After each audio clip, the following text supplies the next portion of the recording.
Teaching method is not only knowing how to teach, what to teach, and when to teach, but how much of each exercise to give, and in what order and for how long. For example, it has been discovered that for the first year and a half of the 8-year program for the study of classical ballet, the student must not take their leg above 90 degrees. This is a magic angle for developing strength in the body as discovered by kinesiologists. So even if the student desires or even has the flexibility to lift the leg above this angle, the teacher will not permit it for the recommended period of time, which is the first half of the elementary work. Another example is how we open and close our legs, which is in a rotated manner. The study of classical ballet should not be attempted without complete rotation of the legs. The strength needed to hold this turnout may take years. The academic ballet lesson should not be attempted unless the approach to studying it is done in a methodical, scientific manner. Any other way will result in injury or serious health problems. For example, almost everything we teach at the bar is a piece of a jump. Remember that classical dance is characterized by flight or aerialness. From the very beginning, we know what our goal is in teaching, and we have the method for achieving that goal, which will put all of the odds in our students' favor that they will be able to develop to their fullest potential.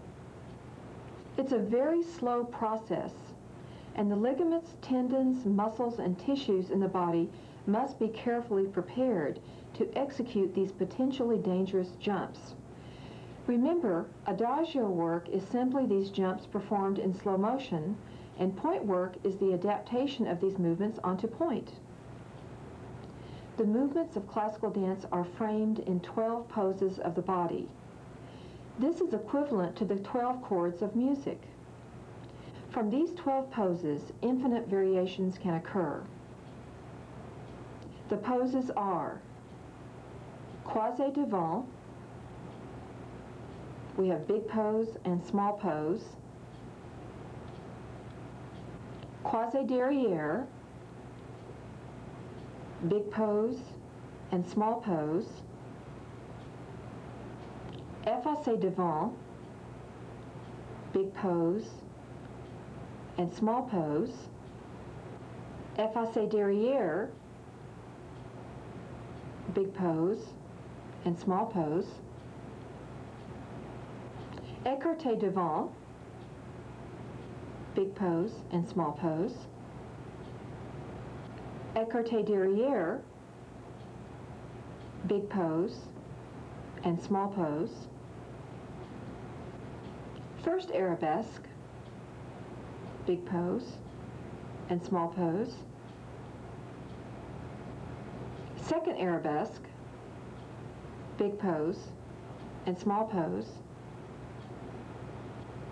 third arabesque, big pose and small pose,